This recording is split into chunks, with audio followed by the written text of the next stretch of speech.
Hi, welcome to The Ring and All Other Sports. My name is Leo Connors, and tonight I got a very special guest, and I'm going to try to get this right.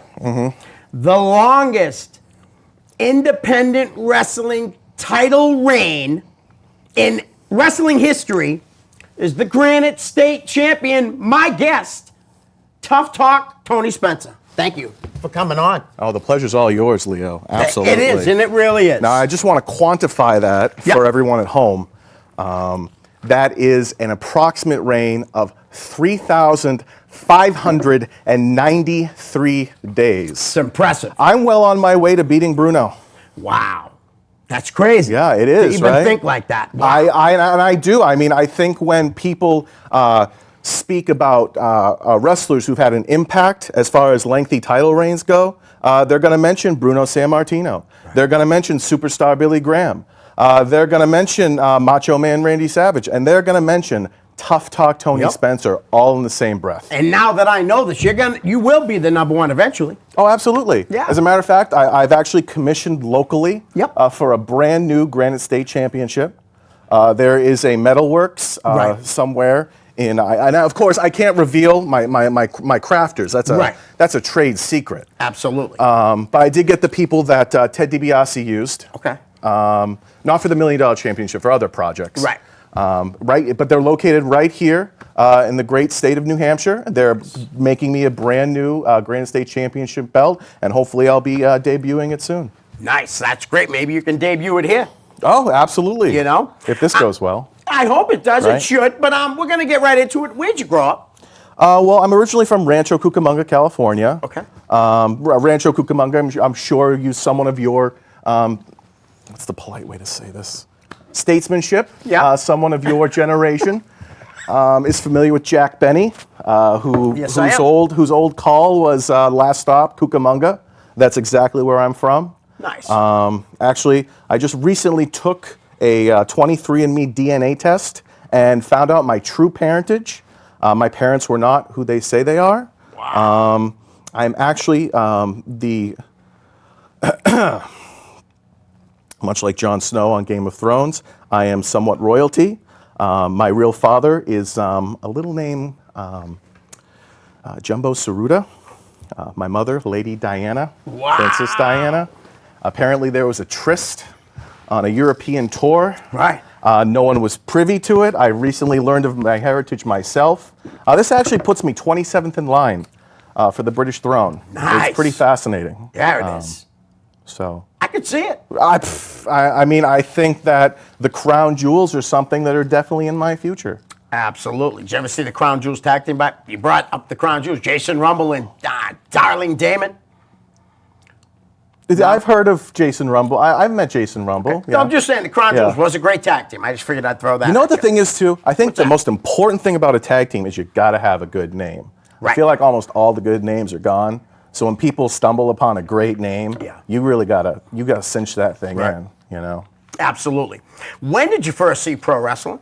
I think it was 1975. I had just, of course, you know, I dodged the Vietnam draft. Yeah. I did have a legitimate medical note from my doctor. You didn't have to move to Canada? No. I didn't quite have to get to Canada. I did have offers from Stu Hart to come help train at the dungeon. Right.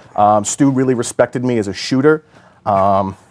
He would often say, you know, there's not too many guys who can do a single leg takedown quite like Tony Spencer.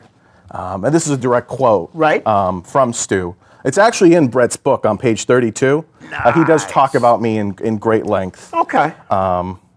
But no, 75, I had, of course, like I mentioned, I dodged the draft, flat feet, of course. That's why I have to wear these special velvet slippers. Yeah, I was going to say, those are pretty snazzy. You're colorful. Well, I mean, they have to really keep everything together down there. I run the risk of plantar fasciitis, which I'm sure you know is a condition that affects 55 million Americans. So the velvet slippers really help to keep the muscles of the foot together. Right. I was down in West Dennis, Massachusetts. Yes. I was coming right off of hitting a hole-in-one on a par 4, 364 yards downwind. And actually, I was slated that day to give a golf lesson to Sammy Davis Jr. Wow. And he no-showed. I wonder why he did that. Maybe he had too much to drink. Well, he found. What I'm guessing is I found out that he was probably intimidated by my hole-in-one. Yep. Didn't want to get shown up on the course. Right. Sammy's got an image to protect. Of course he does. With the Rat Pack. Absolutely. But actually, I wandered into the Cape Cod Coliseum. I had just gotten off the phone with my good friend Tom Burke. I'm sure you know Tom I know Burke. Tom, wrestling historian. Absolutely. Great guy. Bruiser Costa always used to say that Tom Burke was in the business before I was in the business. So. Yeah. And Bruiser Costa's another guy. Love him. Oh, absolutely. So I wandered into the Cape Cod Coliseum. Yep. I ended up watching the matches there. I think the one that really caught my eye was the Duke of Doherty, the Duke of Dorchester, Yes. Pete Doherty, Yes. taking on Victor Rivera. Nice. Victor Rivera is one of my favorite all-time wrestlers. Seriously. Really? Yeah, I'm not even kidding. That is actually when I briefly worked for a moving company. That was my boss Jerry's favorite wrestler. Yep. Victor Rivera. Loved him. Yeah. Whenever I mentioned Freddie Blassie, my boss Yep. would get noticeably hot under the collar. And I'm like, oh, okay. You know that this is Freddie Blassie. He's I'm sure he's a swell guy. He's like, Right. that Freddie Blassie. Ah. Choice language. So I got to talking with Gorilla Monsoon. Yep. Of course, Silvano Souza. Then of Another course. local legend. Oh, absolutely. And then I met the old man himself, Vince Senior. Nice. He didn't have anything for me at the time, but he told me to go out, maybe look into some more regional promotions, kind of cut my teeth, Yep. make my name. That's Did you ever take him up on that offer and hit like Memphis, Portland, or anything? I had a falling out with Jackie Fargo, Okay, so I wasn't so- quite welcome in Memphis. Yeah, you wouldn't be if you had a falling out with him. No. Fargo and I were actually fighting over a woman. Yep. It's too bad. It really is. I mean, Liza Minnelli's such a great girl. She didn't have to choose between the two of us, but that's what it came down to. Right, she right, wanted, right. And as it happens in those love triangles, neither of us ended up with her. Nice. Well, you live and you learn. Yep. So, were your friends and family into wrestling when you first started watching it? Well, obviously, my real father being Jumbo Saruta. Right. Absolutely. It's definitely in my DNA. It's in my Yes. genes. But for the most part, I was actually exposed to wrestling through friends of mine. I am not a big TV watcher when it comes to Okay. wrestling. I know that's going to sound sacrilegious, but Right. I really dug into the PWI magazines, Pro Yep, Wrestling me too. Illustrated. Eddie Elner, Stu Sachs. Yes, Dan Eddie Shockett. Elner. Yes, Eddie Elner wrote my favorite article of all Really? time about how when Bob Backlund came back, Yeah. he expected Hulk Hogan to give him a title shot and was confused when Hogan couldn't. Right. And I was just like, this is real. And to this day though, like Backlund did get his comeuppance, and that's great. But I remember the seeds of the intuition of wrestling being planted Right. when I read that article. Nice. So I have over 1,000 PWI type magazines. I love PWI. Me too. All right. So, when'd you go to your first show? Oof. Well, of course, we covered the Coliseum in '75. I took a hiatus. I was involved in different projects. Yep. Arnold Schwarzenegger's Pumping Iron. I was a technical advisor on that. I was doing some work, some independent contracting work with the Trump Organization, Okay, helping nice, design nice, yeah. hotels I'm a and supporter. casinos. I am. For the right price, I'll support anything. But my real first exposure, my real first wrestling show, was actually right in Danvers, Massachusetts, Nice. where I currently reside, at the Armory. Right. And, So, an indie show. Oh, absolutely. Nice. I can't say I fell in love with it with Right. the big product, but I did having that. There's something about wrestling that does Right. not translate on a TV screen, Right. and it doesn't. Right. There's something about being in the crowd, Yep. and the energy that's in the room, and the way that for one night, in the crowd or in the ring, you become part of this experience. Right. Yeah. There's nothing wrong. Yeah. Leo, I would say there's other than Being the lead singer in the band? Climbing Mount Everest. Oh, really? Spending the night with Pamela Anderson. There's nothing that gets close to being in a pro wrestling crowd. There just isn't. Nice. Do you remember who was anybody on that show? Do you remember? I have a picture of me yelling. You can share it on the. I'll give it to you later. You can share it on the old Facebook of me yelling at Trey, the smooth operating gangster. Really? Yep. Is he still? Is he retired? He is actually back. I don't think he might wrestle here and there for Dante Luna or Pat Dillon, but I think he's back as like a commissioner and for one of those two promotions. Yeah, Trey, man, I'm supposed to get him here. He said yes. He's a hard man to get a hold of. You know? All right, so when you decided you wanted to be a pro wrestler, who trained you? Well, like I mentioned, of course, I had a shooting background. Right. I had the connection in Stu up in Calgary. Absolutely. Stu really wanted me to come in and do some training up there, really teach the guys how to really master the single leg takedown. But of course, when the time came, there was only one man to train with, and that was Mr. Vern Gagne. Nice. Trainer of such legends as Ric Flair, the Iron Sheik. Yes. And Vern's training style was just so hardcore. Right. Running stairs, endless squats, puking before you even got into the ring. Yep. But it really made me respect wrestling and what wrestlers do. Right. Any sort of physicality. I think especially when you're dealing with combat sports, impact sports. Not that tennis and golf don't have their place. They take a lot of skill and mastery. Yes. But there's something very, very primal. Very, very barbaric. It's visceral. It's barbaric. Yes. It's mano a mano. I think my favorite part in Mick Foley's book is when he cuts that promo on the race car driver, and he tells the race car driver, Ancient Man did one of three things for sport. He either ran for his life, swam for his life, or fought for his life. What he did not do was get in his car and drive around in a circle. And I have the utmost respect for NASCAR, country music, the Second Amendment. I think all of those things are important and vital to our functioning society. So I just want to throw that out there too. Nice. All right. So what about your first match? Like your first match for Vern. For Vern. Vern actually, and I think this is a rib on Vern's part. Which he wasn't known to play a lot of ribs. But he was a serious very guy. Serious. Yeah. I worked Milwaukee with Greg Gagne. Right. And I got to tell you, for as much of a consummate professional Greg was, smooth in the ring was not him. Right.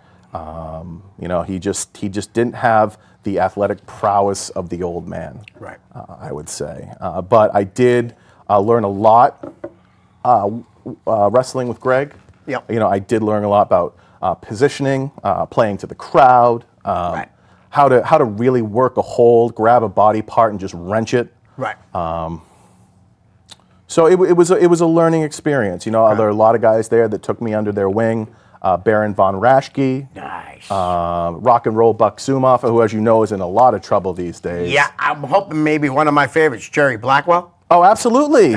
Crusher Jerry Blackwell. AWA legend. Absolutely. And of course, I wouldn't be where I am today without the consistent sound advice from Ray Stevens. Nice. One of the greatest wrestlers of all time. Absolutely. To me, him and Dick Murdoch are like just unbelievable.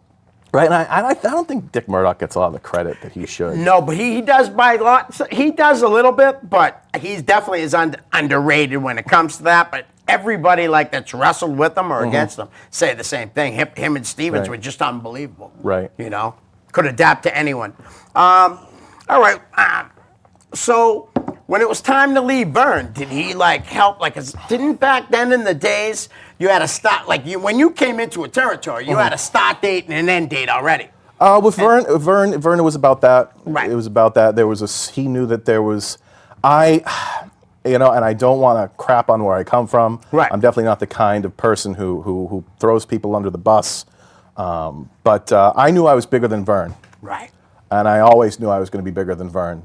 And Vern knew I was going to be bigger than Vern, and that scared him. Right. He really wanted to contain the stardust, Yeah. the electricity, the magnanimity that I command. He knew it was going to be bigger than Vern Gagne, and he Right. didn't want anyone around who was going to be bigger than him. Right. So eventually it was time to move on. Of course, there was no place for me in Memphis. Right. I did run the circuit at the Cow Palace for a little while. Okay. San Fran. Yeah, a little bit of my California heritage yeah, coming exactly. into play. I was able to Yep. pull some strings. And quite a few companies out that way, too. Absolutely, and I was doing good business in there. Yep. I wasn't on the main event level, but I was definitely second to last. Right. Kind of that Semi-main event. Yeah, that cleanser, what Right. what people need before they move on. Exactly. Now I gotta be honest with you. The biggest compliment I've ever received, because we're probably gonna talk about how people like to crap on me later Okay. on when the questions come in. The biggest compliment I've ever received was my mother. Now, not Lady Di. I mean the woman who raised me. Raised you, right. She was sitting in a crowd in Peabody, Massachusetts one night, Yep. and they were awaiting. I wasn't even out yet. Because I'm important. I don't go on first.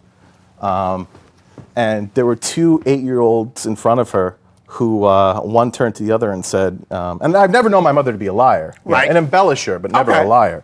One of them turned to the other and said, man, I wonder when that Tony Spencer's coming out. I can't wait to see what he does next. Nice. So, and that's really the attitude I've always approached Right. wrestling with, is like, I want the person in their seat not to know what I'm going to do next. I want Right. them to be surprised. Spontaneous. Absolutely. Nice. That's fantastic. Mm-hmm. All right. So I do know, like you were saying at the beginning, how I introduced you, the Granite State champion still. Can you tell me about your last few matches Yeah. in front row wrestling? Yeah, let's fast forward a few decades. I did take some time off. I rehabbed some injuries. Right. I basically served as an executive consultant, kind of behind the scenes. Oftentimes when I was at home, when Dusty was booking, Yep. he would call me up looking for a finish. I would give it to him because it was the right thing to do. Right. For a mind like Dusty Rhodes to rely on a greater mind like Tony Spencer, it is a phenomenal honor. Nice. But I did take a few decades off of ring action when the time came. I did join up with Maverick Wild in Nashua, New Hampshire, who was running Front Row Wrestling at the time. Of course, I heard rumblings from my good friend Bruiser Costa, Butcher Hughes, Yes. Rip Morrison. Yep. All of them, told me good things. And Right. of course, I'd seen tapes of Maverick. Yep. Stuff with him and Scott Taylor. I knew he was a good hand. I knew he was the guy I wanted to hitch my wagon to, and I definitely learned more than I thought I ever would from Maverick Wild. Right. So when the time came to come back, I knew Front Row Wrestling was the place Right. for Tough Talk Tony Spencer. Nice. Now, you also worked in Project Zero Wrestling. Mm-hmm. Tell us about your time there. Project Zero Wrestling was the brainchild of a friend of the show, Derek Simonetti. Oh, nice. I do not know how he did it. Right. But he took a ragtag group of guys and produced a 6-7 seasons Right. of a product that when he put it together, I couldn't believe how polished it was, Right. how professional it was, and how entertained I was. Now, granted, I only ever watched the show for my own stuff. Right. I never really watched anything that didn't feature me in any capacity, because why? Why would I do that? Right. Why would I waste my time? But what I did see Yeah. was fantastic. It was, I have to say, and he's going to kill me for this, but Derek Simonetti probably has the greatest production values Really? of any product I've seen Nice. locally, of Right, course. right, We right. can't talk about the big boys because they have budgets of millions and millions. Right. No, he's a hard-working guy. Yeah, absolutely. There's no doubt about it. Absolutely. I think he's got to slow down before he burns himself out. Yes, and we have a show coming Yeah, we up. do, absolutely. It's called Proving Ground, Level 5. It's Saturday night, August 31st, at the Peabody Knights of Columbus, 96 Main Street, Peabody, Mass. Doors open at 6, bell time at 7. Tickets only $10. And cash bars, you got to be 21 and up. Oh, absolutely. How many shows can you drink at these days? Right, exactly. But I Yeah. do want to highlight the main event. We have the ace Mike Montero, a guy who's really making his name all around Yes. New England. He really is. He does things off a ladder I would never dream of doing. Right.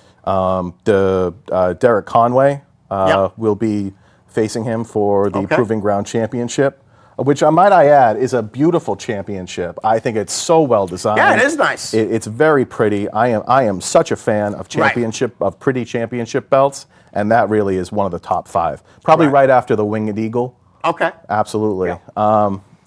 And of course, we have the royal wedding of King Leon VI. Oh, okay. Who will be marrying Corinne Mink. Okay. And the Justice of the Peace will be none other than yours truly, Tough Talk Tony Spencer. Nice. This And will actually be the 3rd wedding I've officiated. Oh, that's awesome. yeah. And also Bruce Barala Malonis, Mm-hmm. Kevin Giles, the Middlesex Express, the Hoods, and Shay Cash, Jake Cash. and the Dick Busters. Mm-hmm. So, Oh, they're all and gonna be yourself, there. right? Yeah.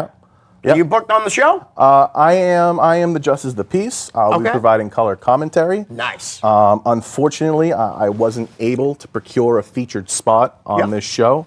Of course, and I will accept nothing less than a featured spot. So Right. I'm not going to hang out with the dregs. Right. I'm going to take something that's worth a superstar of my caliber. Okay.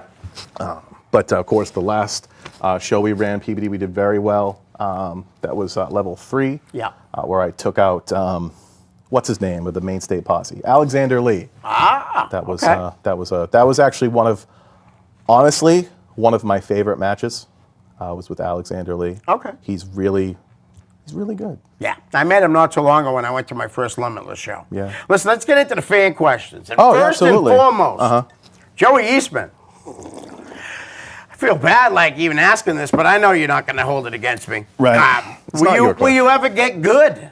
What's up with that, That's Joey? an interesting question coming from Joey Eastman. Okay. Because I was the one that broke Joey into the business. When Joey had gotten out of the Navy, he was a fan. He had done some ring announcing spots, but he was really looking for a break in the business. And I met him. He was a fresh-faced young man, naive to the world. Right. Really, he was the definition of a ham and egger. But I did introduce him to the right people. He was able to parlay, and he's got the voice of an angel. Let's be fair. It's fantastic. I mean, Joey Eastman and Charlotte Church released a gospel album. It would sell more than the Rolling Stones, Kiss, Wow. U2, and Bon Jovi combined. That's saying a lot. It is. But Joey is, in addition to in exchange for helping Joey really find his way in, Right. Getting him in touch with a lot of the folks who still today consider him a friend for whatever reason. I have to say I learned a lot from Joey in exchange, including whether you're at odds with the crowd or Right. they embrace you. Always be nice to the kids at the end of the night. Yep. Always sign autographs. Never put your bad mood or your level of disappointment onto someone who's just looking for a handshake or Right. adulation or to give you a compliment. Right. Because if there's no butts in the seats, you look pretty stupid. All right. All right. This question's from me, and I'm serious. I don't understand it. I was looking for photos of you wrestling on Facebook at your pictures, and I have to ask, do you do more cosplay than wrestling? If so, what's the fascination with cosplay? You know what I mean? Because I really don't understand it. Well, of course, cosplay is what's the word I'm looking for? It'll come to me after I'm driving home. It's a portmanteau. That is Okay. a combination of 2 full words that become 1 word. Right.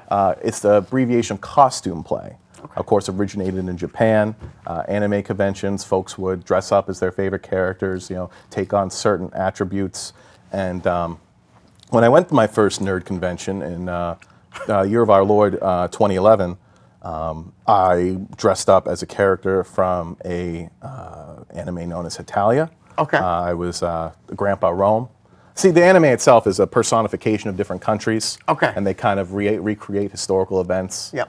And I was floored by. I'm always interested in subcultures. Okay. There's a professional wrestling subculture. Right. Within pro wrestling, there's subcultures. There's, people who are hardcore Japan fans, people who are hardcore Mexico fans, people who love Blood and Guts, people who hate Blood and Guts. Absolutely. People who agree with Vince Russo and the decision to let David Arquette be the WCW champion. I mean, we're all over the place. But the fact that there are concentrated subcultures, Right. you know, I've recently discovered the subculture of Princess Party companies.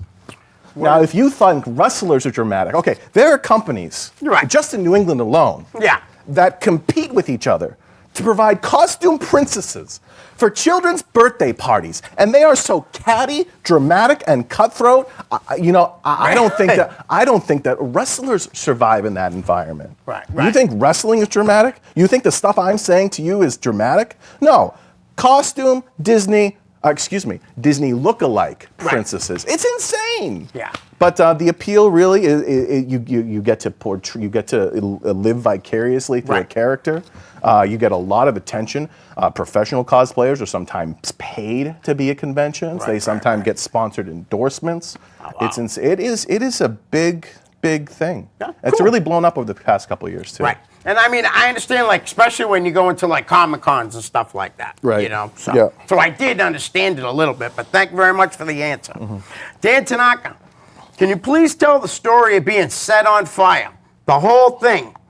I think he wants the whole story because Mav gave a little bit of it one day on here. I really don't know that there's a whole lot of this story to tell. I mean, the running joke is Maverick Wild set Tony Spencer on fire. Of course, he somehow had a knack for doing it when I wasn't paying attention. Granted, it only happened twice. And the instance I remember was I was sitting on the ring apron next to the girl I was seeing at the time, and Maverick, of course, was sitting next to us, and I was listening to Maverick's son spout off about some story about throwing pennies at homeless people. And this was probably the second time because he literally said to me, Leo, "Tay, do you remember that time I set you on fire?" I'm like, "Yeah, of course I remember. I don't remember it now." Right. Well, I'm doing it now. And I look over and my shirt is on fire. And I am like, "What are you doing?" Right. And he actually realizes that I'm about to go up because I was Yeah. wearing one of those cheap souvenir T-shirts Right. from Funtown Splashdown up in Maine. Not that it's a cheap establishment by any stretch of the imagination. right. I'm sure Funtown Splashdown is a friend of the show. They'd love to be a sponsor Oh, absolutely. for the ring and all other Yes. sports, where Leo doesn't discuss any other sports but wrestling.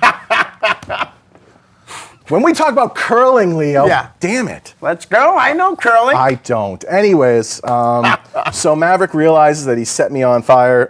He quickly, thank God, there is a heart in there somewhere. Right. He patted me out.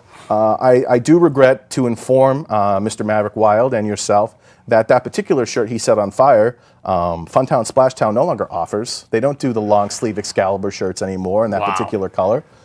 So I'm a little heartbroken. Yeah. It's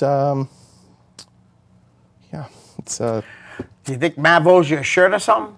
no, Maverick put me on his shows. That he doesn't know me. I should be paying him. Right. All right. So listen, Kid Crazy wants to know how awesome am I in every aspect, and that's him. I'm not saying me. Him. I got to be honest with you. I've had several conversations with Kid Crazy. I've probably only understood about 3/4 of them. Sometimes I'm just not sure what direction he's going off in. Right. But as far as being an in-the-ring talent, he's phenomenal. Yeah. He is really good. Yep. My first front row show, he was in the main event with Setherin. Yep. And it was the first time I'd ever seen a front row show. Right. And I do remember every bit of that. I actually have the full card somewhere in my file drawer. Nice. And I do remember every minute of that match. I do remember because it was the week after Chris Benoit killed his family. Wow. And Maverick made the announcement that they were ringing the bell 10 times for Nancy. Yeah. And for what was Benoit's son? Daniel. They were doing the bell 10 times Yeah. for those two folks. but not for Chris. And anyone who had an issue with that could ask for a refund after the third match, which is, again, another rule of wrestling that I hadn't been privy to. Did you know you can ask for a refund after the third match? Well, not at all. Apparently, I figured once it starts, you're done. I don't know who honors it, Right. But it's supposedly a thing. Then again, we're also talking about a collection of old school wrestlers who felt the need to protect the gate with a gun and a Crown Royal bag. So I'm not making this up. So. All right. Kenny Nessel wants to know how many hot dogs did you eat today? 7. 7. Hot dogs, Hebrew National Franks. Yep. No ketchup. Just a little bit of mayonnaise, celery seed, and horseradish. All right. Yep. All right. Maverick Wild says, did you ever wish you had more physical abilities than mental ones?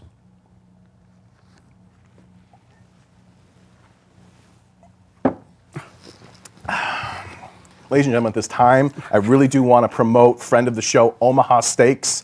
If you go to omahasteaks.com right now /Tough Talk with Leo, there's a 50% off promotional discount code. You'll get $500 worth of Omaha Steaks for only $49.99. Again, that's omahasteaks.com /Tough Talk with Leo. That is a great offer. You should jump on that right now. All right. What was the question? Ed Hunt, light him on fire again. I don't understand. Well, to address the previous question, I think that my physical abilities are on par with my mental abilities, and I think, at least from what I've been told, from Stu Hart to Paul Bosch to Bowser to Jarrett, they all told me, don't be down on what you can do for what you. Don't be down on what you can't do for what you can do. I think what I can do is something that not a lot of other guys can do. Not a lot of other guys can deliver. Not a lot of guys have a presence. Not a lot of other guys have that primal, visceral magnetism, that draws people in. And so I'm not sure that me being overwhelmingly physically gifted is something that anyone can handle. I mean, look at someone who cites me as an example for their career, MJF. He's the total package of attitude, charisma, mic skills, and wrestling. Yes. And look at him. How much bigger would I be if he didn't if I had that same physical prowess? I would be 10 times bigger than him. But no, I chose to downplay. You got to stay humble. Right. Like Mayor McCheese would say. Yeah. You got to stay humble. Right. You got to break down the ring. You got to set up the ring. You got to really, embrace your humility like I do. Right. With both the way I talk about myself, the way I dress. It's humble, Leo. Humility. I am Mother freaking Teresa. Yes. So I got to say, I feel like when it comes down to brass taxes, I really made out as a winner in the end. All right. Paul Luciano wants to know, hey, pal, what would your idea of a Jesse Ventura comeback look like? A Jesse Ventura comeback? Yep. Well, like today? He I didn't guess. really, probably wasn't specific. Paul's not working with a full set of brain cells. He's not. But I think a Jesse Ventura comeback would have to start with a clean win over Hulk Hogan, which he was never given in the 70s. And it would definitely have to lead to a lengthy championship reign where he would be unseated by Dino Bravo. All right. Mav says, explain to Leo the alternate warrior. So Maverick paired me with a young gentleman who's probably never been mentioned on the show and probably never will be after this, Dan Thunder. Okay. I think he was hoping that some of my charisma would rub off on Mr. Dan Thunder. Right. You ever seen Nick Patrick versus Earl Hebner from the Invasion pay-per-view in 2001? Dan and I had a match very similar to that. In Rochester. Okay. I will never share that match with anyone. All right. So Maverick, in all his graces, decided that it was time to give Dan and I a different look. Right. So Dan became Link, a la the Missing Link, Yep. of course. By the way, I was the one that inspired Missing Link's haircut. I told him he should probably do the weird, Right. you know. Yeah. And I became the alternate warrior. Okay. Of course, I got to be honest with you, I don't get it. Right. I did portray the alternate warrior. I Yeah. don't understand what was so funny. I just went out there and did things that seemed outlandish and ridiculous. Right. There were guys like, people told me Maverick would be rolling in the dressing room laughing. I made Sonny Goodspeed like guffaw in Portsmouth, I think. Really? With the line, Jesus is awesome. This was, of course, after my manager at the time, Eastman, claimed that he was as virtuous as a choir boy and that he was there for Jesus. All right. So, I mean, again, the alternate warrior hasn't been seen in quite some time. Right. He was actually a highlight guest of a gentleman named Matthew Ryan, who ran a radio show out of New York. I used to call in. Okay. And Matthew Ryan actually has a big part in running Capital Wrestling, which actually has an international market. Right. Down in Washington. D.C. No, they're out of New York. Oh, they run okay. New York, Jersey. They're about to do their first Tennessee show with Really? the Outsiders. And they're actually in a market in Africa. I can't remember if it's Zimbabwe or Botswana or Right. one of those nations that Yep. you'd never go to on vacation because you get malaria. Yeah, absolutely. How about Adam Nessel? Can you explain the teepee match you pitched to Jeremy Borash? Oh, good old JB. A fresh-faced, naive youngster he was when I met him. So this is around the time TNA was doing a lot of those matches. Yep. King of the Mountain and Right. the Reverse Battle Royal Right. and things probably so ridiculous I could never remember what they are. By the way, my favorite match stipulation of all time, and maybe you Yeah. want to share with me yours. I love the Punjab prison. I know no one likes it because you can't really see what's going on. Right. I think the look is just phenomenal. You're right. I like the idea. It just feels like it feels like everything I was trying to escape when I dodged the Vietnam draft, which I think is why it resonates with me so Right. much. But so, what's your favorite? I like the hair versus hair in the cage match. Yeah. That was my Those are the two most favorite. vanilla answers I've ever heard of in my That's- life. But they're the best, though. Right. Or mask versus mask. Right. Something like that. That's my favorite. Anyways, I love the outlandish stuff. I'm a Yep. big fan of the first man standing match where both guys get duct taped to the chair Yeah. and the first one up is the winner. Actually, of course, I'm sure you're familiar with my most famous match, the Irish Spring Death Match. Yeah, That I've never- occurred in Peabody, Massachusetts. Really? Where the loser gets their mouth washed out with soap.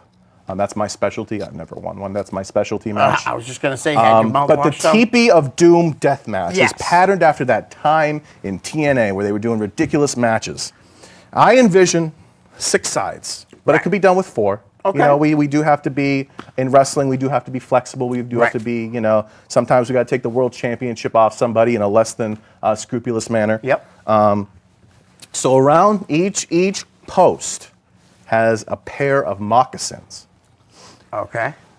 So all of the moccasins contain the same colored bead, except for one, which Yeah. is a different color bead. Then around the ring, in the outskirts of the ring, we Yeah. call them the Badlands. In the Badlands of the ring, there is a cigar store Indian Okay. in teepees. Now, these cigar store Indians are all the same color except for one. Right. So the goal of the match is to match the special color bead with the special color cigar store Indian. And whoever does this first Yeah. wins the match. Leo, I've calculated this match. It's Yeah. incredibly expensive to produce. Yeah. You know how much a TP costs?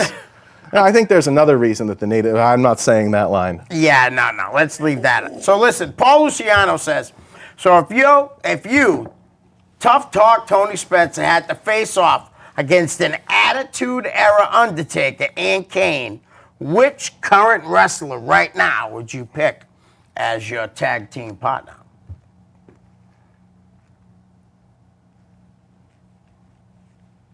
That's a good question. Who would be stupid enough to take that challenge with me? Yeah. Brutal Bob Evans. There you go. Brutal Bob, absolutely. All right. Bob would do that. Yeah. Bob would do that, and Bob would do that. Nice. And now you must have worked out with Bob a few times. I mean, over the years. Oh right? yeah, Bob. Bob was someone I knew through diffusion. Okay. I knew of Bob. I always wrestled with guys who've been trained by Bob. Right. A lot of my first shows were Bob shows, Bob spots, and of course in this area, in this time period. Yep. And I can't say I know Bob very well, but every time I've seen him, he's always had helpful advice. Right. I worked with him a couple months ago, actually, years probably now, at an Elkmania event. Oh, nice. He was incredibly nice to me. Right. Definitely helped me out when I needed to. So when I needed him to. So I like Bob Evans. And on the subject of Nice. that, Yes. I like Todd Sopel. Okay. Not a very popular opinion, but Yeah, I do no. like Todd Sopel, and I will say this. Yeah. Out of all the places I've ever wrestled, whether it was California, Minnesota, New York, Calgary, Florida, Puerto Rico, Tokyo, Yeah. even in my own backyard, I was never allowed full creative control. Right. My backyard, Leo. I had someone breathing down my neck saying, no, you can't do time-traveling Thomas Jefferson. Todd Sopel was the only man to give me full creative control over everything I did Nice. because he knew I put butts in the seats. Nice. That's awesome. Or he only cared about his match. I don't know. It's one or the other. No, hey, whatever it was, I'm sure it was good for you. Mm-hmm. All right. Deborah Ferraris, how many times have you actually won a match without cheating? I actually used to have a pretty big notebook of Yeah. my win-loss record. Right. And I sent it off to a printer to have them tabulate everything. Right. I actually think I had to go to NASA because the book was Okay. so long. The calculations could not be accomplished on your standard Google machine. Right. But there was some issues with, I'm sure this is around the time the Panama Papers became released. There was some financial dealings on that I didn't look too good in. Okay. And NASA actually accidentally shredded my entire record. But if I had to speculate, I would say I've probably won 15,200 matches. No, excuse me, Wow. 15,021 matches. Wow. That's very impressive. You want to plug the Elkmania show coming up? Yeah, actually, I have a big announcement about that. I'm so glad you asked. The date on that again? September 21st, Saturday night, at the Beverly Salem Elks Lodge, Yep. Beverly, Mass. Yeah, that's right on Bow Street. And it's been announced for this culture shock that there will be a special attraction match featuring internationally renowned star Shockwave the Robot. Okay. And his opponent will be none other than myself, Nice. Tough Talk Tony Spencer. Leo, as we move forward Yeah. to the future, I'm sure you notice a lot of jobs are assumed by machines. You can't Right. go into the McDonald's anymore and order at the counter. You got to use the swipe screen. You can't talk to a person on the phone. It's an automated message. Right. There are no people. Yep. And the technology is there.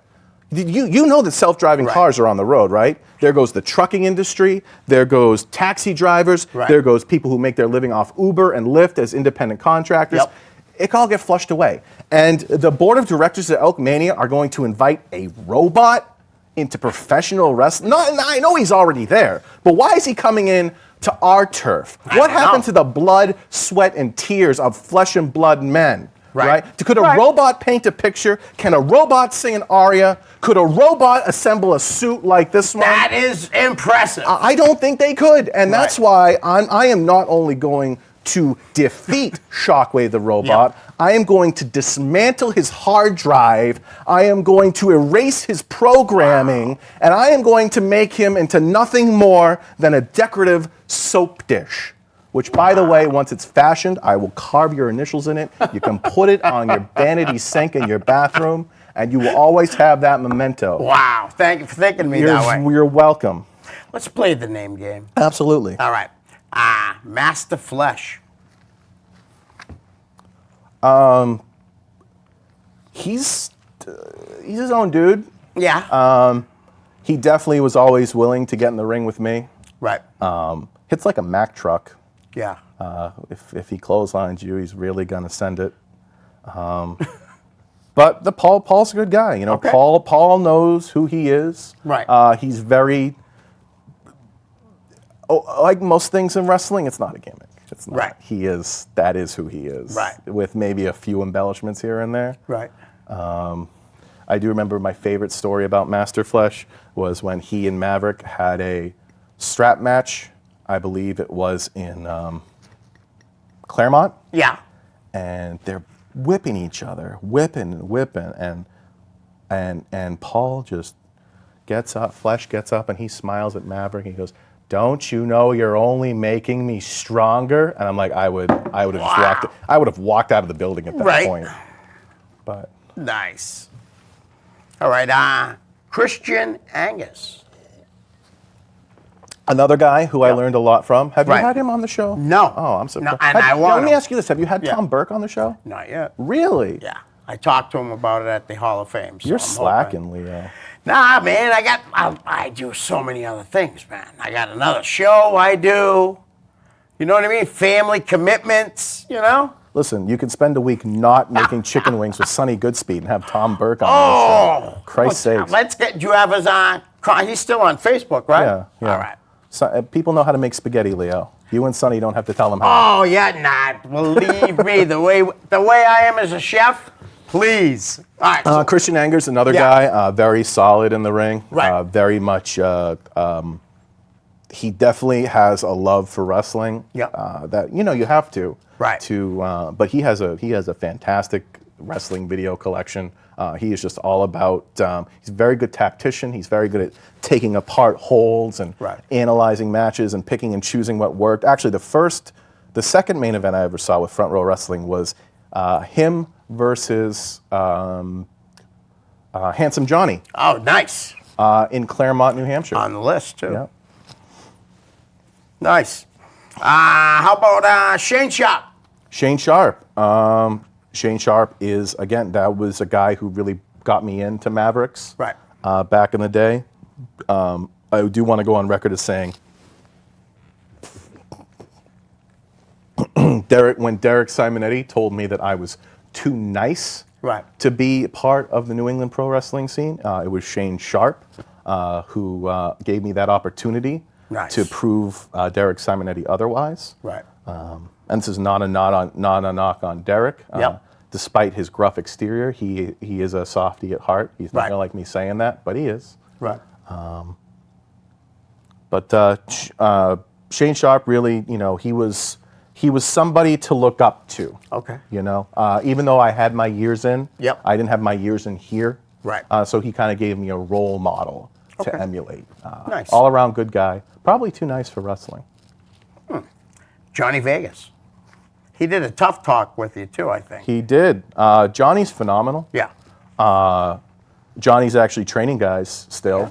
And still working, too. Yeah, absolutely. He's still at the New England Pro Wrestling Academy. Yes. Training guys. I saw him. He did the Justice of the Peace thing for Holy yeah. Matrimony. Yep. That never happened. No, and that's a shame too, Yeah. because if anyone, if it comes down to the Chaotic World Championship Right. and the Till Death Do Us Part with Right. Ava and Angel, come on, Leo, Right. Take it away. leave the belt, I'll leave the belt. leave the belt, take the women. Listen, women. Unfortunately, Yeah. actually, in that situation, I probably would take the belt Right. because, as you know, a woman, when you're a wealthy man, a woman is your only depreciating asset. There you go. How about Vern Vicalo? Vern Vicalo. Yeah. I don't really know Vern that well. Oh, okay. I'm a big fan of his work. Yep. He does do. I did see him at Astromania. You were there. Yes. I did see him at Astromania against. Was it Todd? Did he take on Sopel? Yes, he did. Yeah. I It's a thought good that. match. I thought that was a great match. was I a thought good it match. Very, very befitting of. Sometimes you go to a main event and it doesn't feel like a main event. But Right. that match definitely had a main event feel. Oh, yeah, And absolutely. the crowd was very behind Vern. Yes. I felt like that crowd was a little finicky because it was a fundraiser. Right. Anytime you have people who are there to support you and they're not like wrestling fans, Right. they can be a little hard to pull out. Yep. But Vern really pulled it out of him, and Yeah. I thought that's a testament of a wrestler right there. Is can you make someone who isn't necessarily a wrestling fan care about wrestling? Right. So. How about Johnny Idol? Johnny, I wish I was Johnny Idol. Yeah. I wish I was Johnny Yeah. Idol. Me too. I mean, he's a musician. Yeah. He's- Right there alone. He's good looking. Yep. I understand he makes great chili. Oh, I did not know that. I think maybe I'm misreading my Facebook posts. Right. But if there are any three guys I wish I could be, the list pretty much goes Johnny Idol, Yeah. Perry Von Vicious, and of course, the obvious ringer, Maxwell Jacob Friedman. Nice. Okay. Very good. How about Antonio Thomas? Antonio Thomas is my mother's favorite wrestler. Really? My mother has gone to shows without me Yep. to see Antonio Thomas wrestle.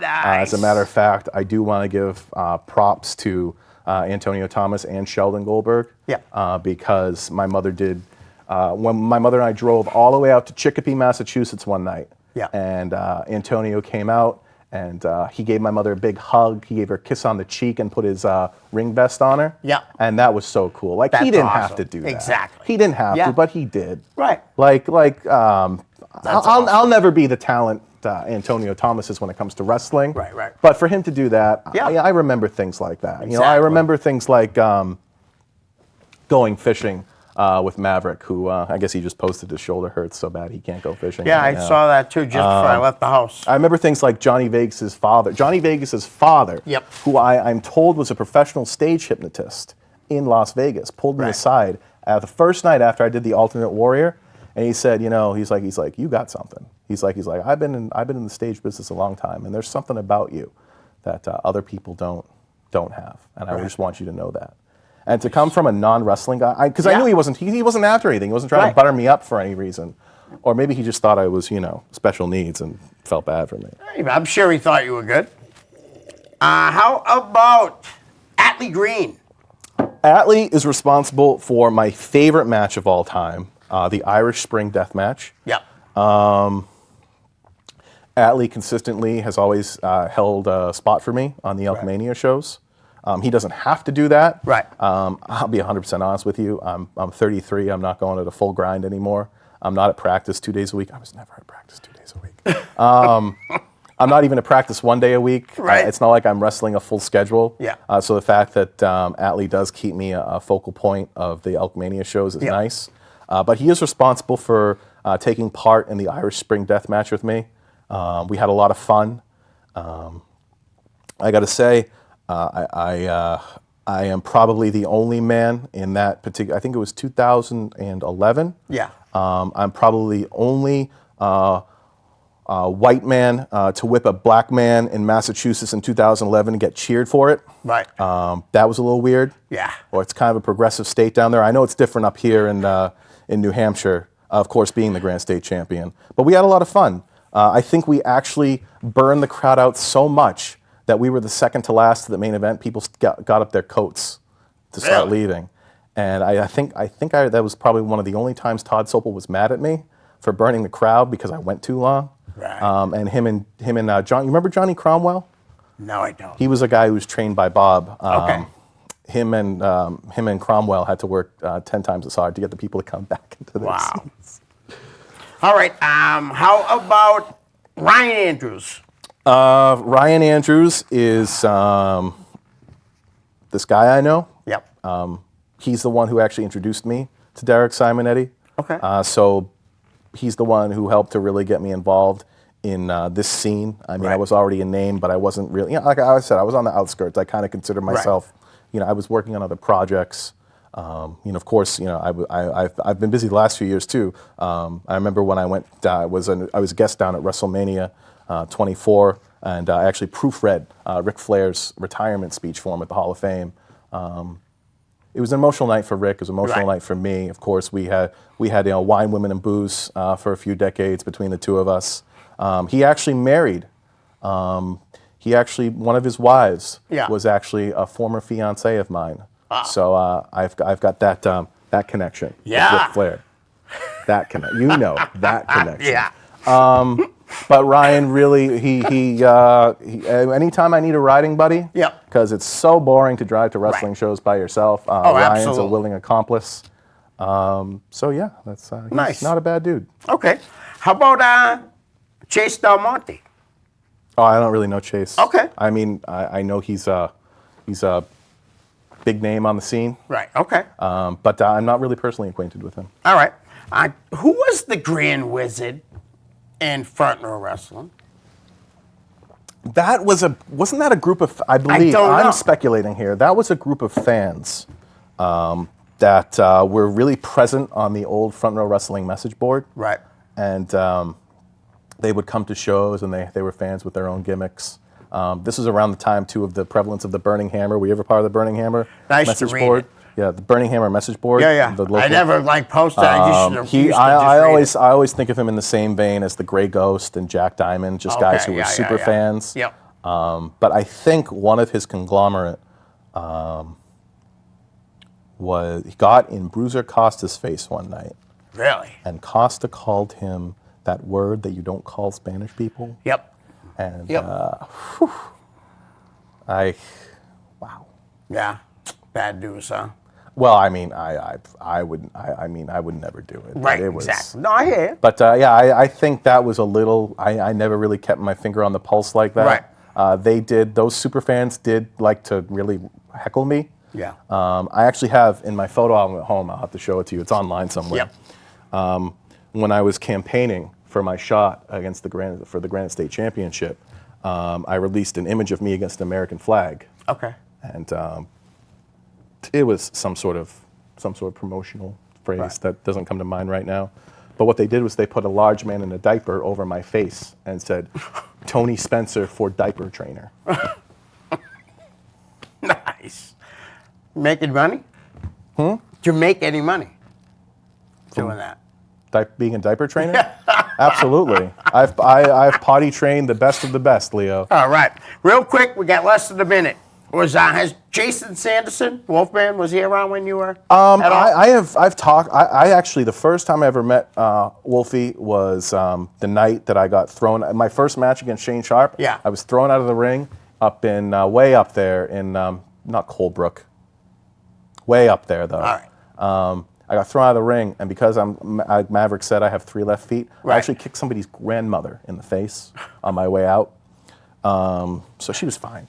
But that was my first experiences with Wow. Wolfie. But he was long gone by the time I rolled in. Right. You want to plug the 2 shows coming up? Yeah, so we've got Proving Ground Level 5, Saturday, August 31st. Then, of course, there is Elkmania. Yes, September 21st. Yep, And Beverly at the Beverly Salem Elks Lodge. yep. We're out. Thanks, Tony. No problem. Peace.